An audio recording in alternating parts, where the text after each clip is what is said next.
Iki ora pangling Kakang Semar to. Aja ngawur gawar ngawur.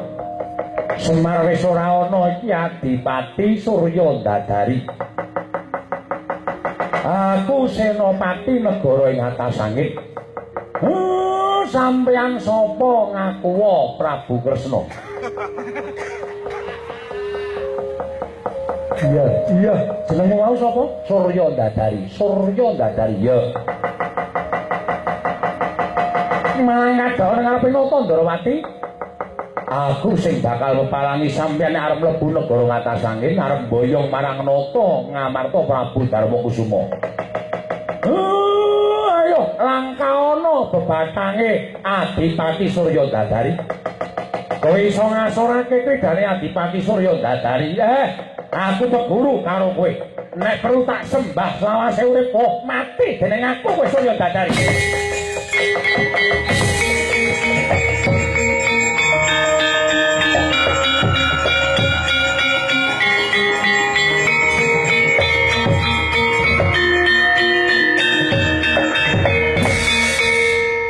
Kae piye kae? Tantang-tantangan mati dening aku kok Lemayu Rono kae piye? Sapa? Rama Adipati? Ratune ireng jenengane Kresna. Wah, aku wis tau tepung. Tau sekat karo aku. Ora tau menang terus nesu. Apa iya? Aja nganti ucul Rama Adipati Surya Dadari. Diyoyak sing jenenge Kresna. Kae dejonggole Pandhawa. Engko ndak kelakon boyong Prabu Puntadewa. Tak oyake.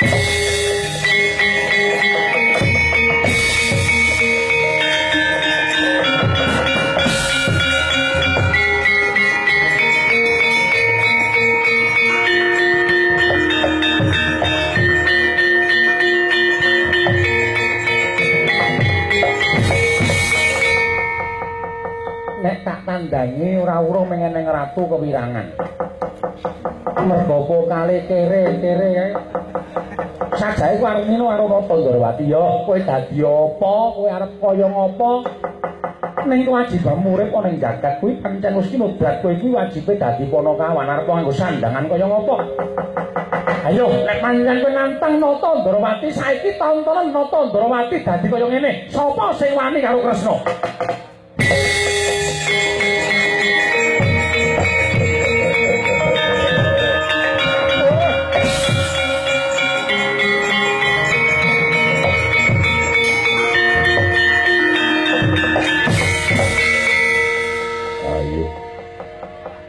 Wis dadi kutha gedhe dhewe sak daerah istimewa Yogyakarta. Sapa sing arep wani karo aku nek wis kaya ngene iki wis mekar awakku ngene iki. Ayo. Ngatasane ora balekke Prabu Darmakusuma, tak remuk sak jajamu ha.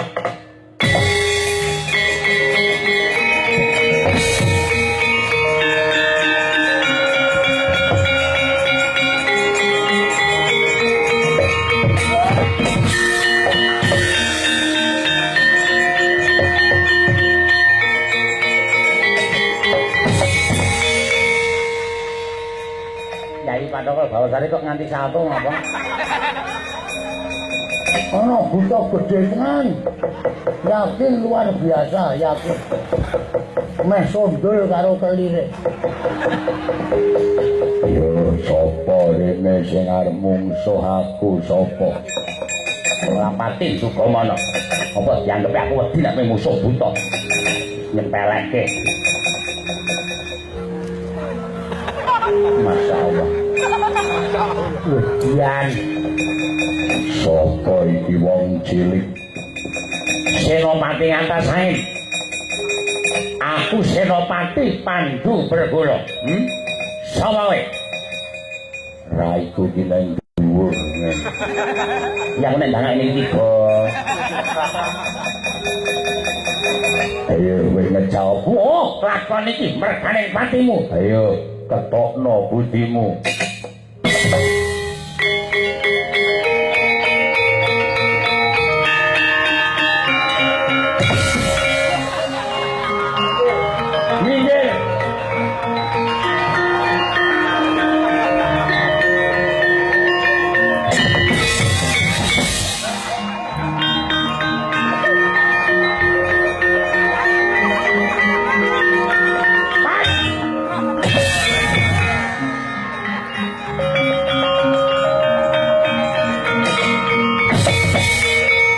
biyen pantem nganti kontal. Ayo kaki aku patenono nek pancen iso. Ayo nek pancen kowe dikdaya walesen aku. Oh, kon males. Ya, walesen aku.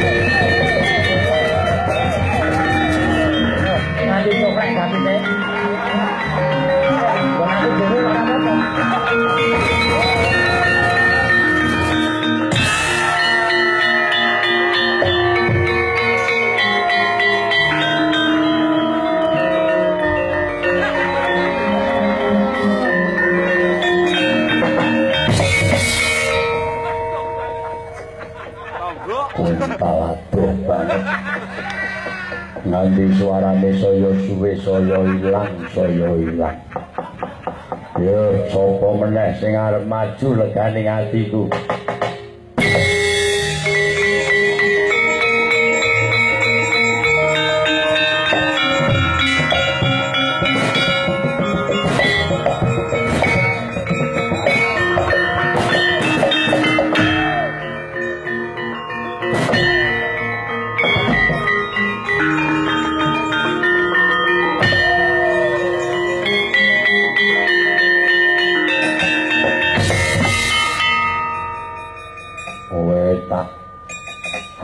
Nututi tibane kakangmu Pandu Pergulya pati-pati tiba nek ora tiba ndang kamu sak tenane. Sik aja muni. Ini. Ora apa-apa bae kementengan ya kok.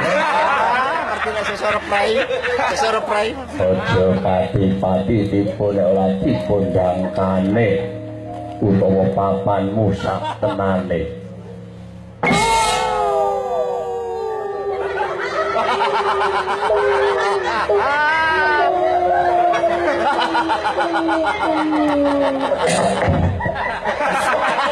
Kalau istiqo Gusti nggih tenan.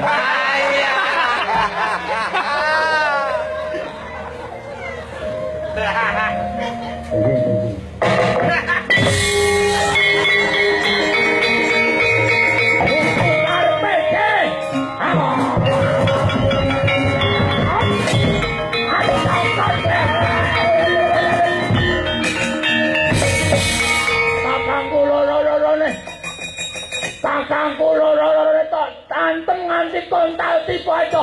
Aku Pataka Bawasari ora nrimake legane atiku. Ngene janjane nyamanya aku ora merdeka jangan jeneng ya. Nek jane aku ora ngono. Woi, kan wonge tak keprok sirahe miring uteke. Kakarota. Ora bayar ya. Sayangnya ini disebut semua. Wah, jangan berhenti. Ini pejuang itu baik aja. Terus bagus ini. Makasih dulu. Nanti yang ini kamu cuma jalan aja orang aja. Ayo tak berhenti yo. Asli tekan yo. Ah, dan iki nang Malioboro. Jakarta tak gawedan. Salai mau ngece karo aku. Tak sampluk aja pati-pati tiba nek ora tiba ndang kamu sak tenane.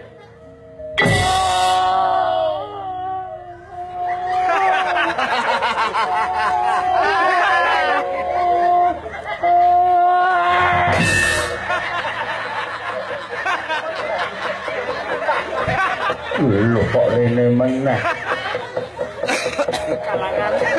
Kudune tiba karang kadempel kok tiba rene meneh. Aku sayang kowe. Aku ora iso ninggalke kowe. Iya. Kowe kudu ninggalke aku. Sampluk dadi apa kowe?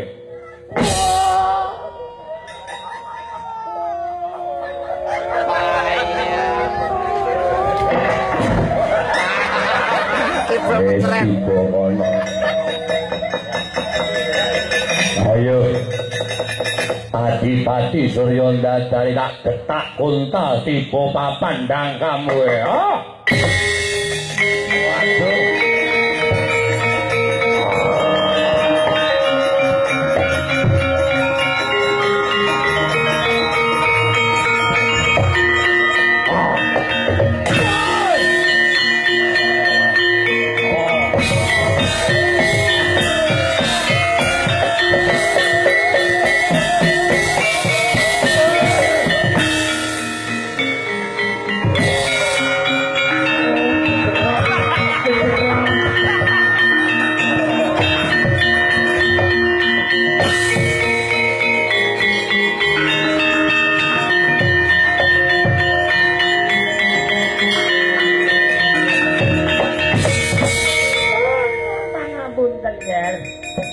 menawi dengan itu anak Prabu Darma Kusuma mboten belani dateng kang bapa pun Prabu Heru Cakra Reksa Bumi menika manjen negari ngatasane dipun remet dateng Brawala menika kala wau saged lebur tumpur tanpa dadi kula nyuwun panduka ngagem kalong robyong nggih.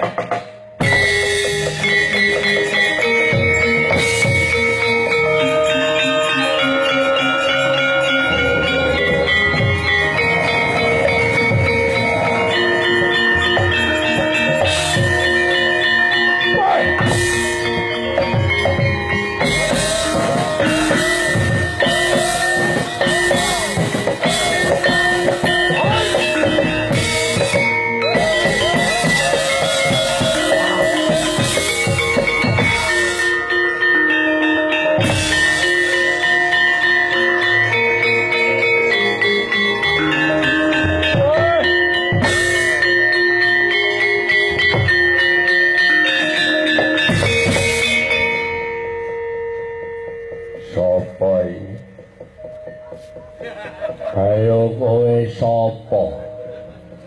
Iki Bala Srewu, iki Dewa Amal. Amal apa amrah? Kok amal kaya ndok? Dewa Amrah aku. Nggih, Prabu Puntadewa tak jaluk kondur. Aku belum bali. Yen kowe iso ngalahke katidayanku piye? Ngalahke katidayanku. Oh, durung tau weruh perange buta gedhe dhewe sakjane iki. Mara do ngangsek leda nonton tak kandhani carane merangke buta gedhe men ora kesa. Arang-arang iki metu nek ora lakone Gusti Yudha ora bakal metu. Saya pancen seneng nyeksa barang. Ayo, untal barang wae gaglak limpamu.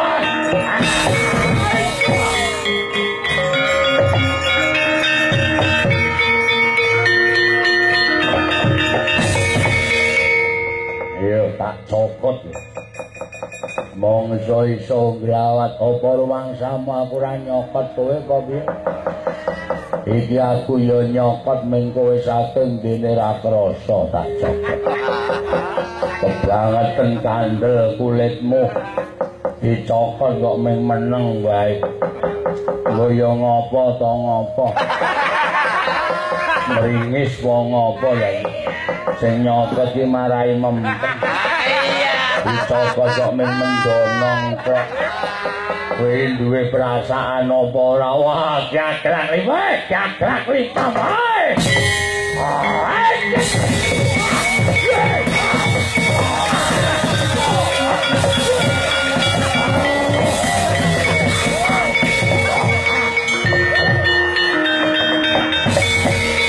Perangnya rame banget.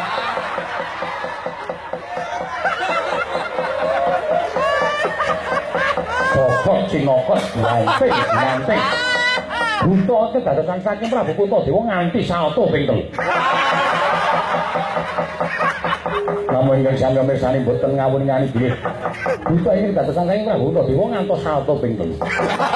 Buta iki kedadosan saking Tandrawati nganti bola-bali salto. Monggo sakmenika kula aturi bayangaken piyambak-piyambak.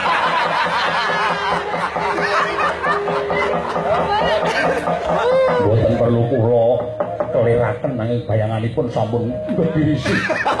Tubruk tinubruk anting-binanting. Nganti omah pirang-pirang lebur tumpul tanpa dadi dienggo bulung yaksa loro. Toko-toko samya tutup.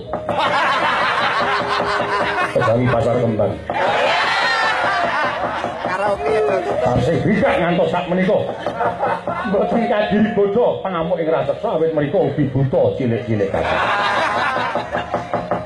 Babar Sri Wucuk Nata Ndrawati Wanata Ngamarta Prabu Darma Kusuma.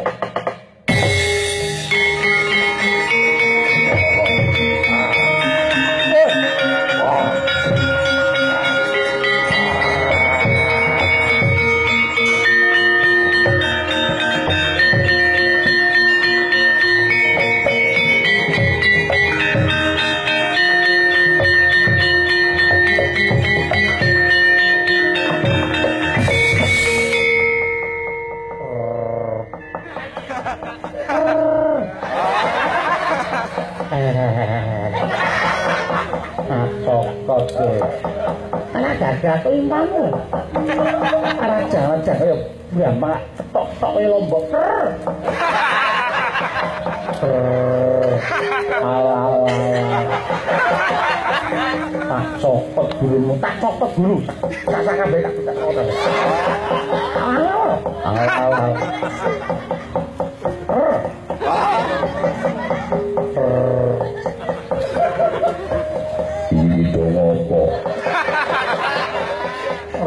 Rasa melu-melu gagelat limpamu. Wah, wong iki nek kemeng-pengen ya ngono kuwi. Wis dadi cilik barang ora krasa.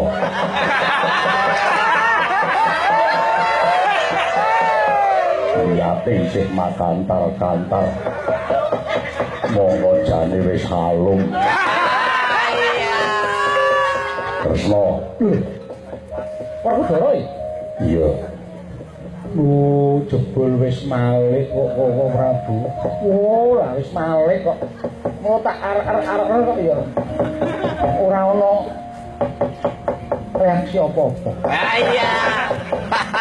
Mulai aleman omongane mulai aleman iki. Wis metu bokong to. Yayi, wonten dawuh kok Prabu. Namung ngemutaken mesaken dhateng para kadang-kadang Pandhawa samudayanipun menawi ngantos Yayi Prabu ing mangke supe dhateng kewajiban kalindran pareng maduka kondur. Kondur.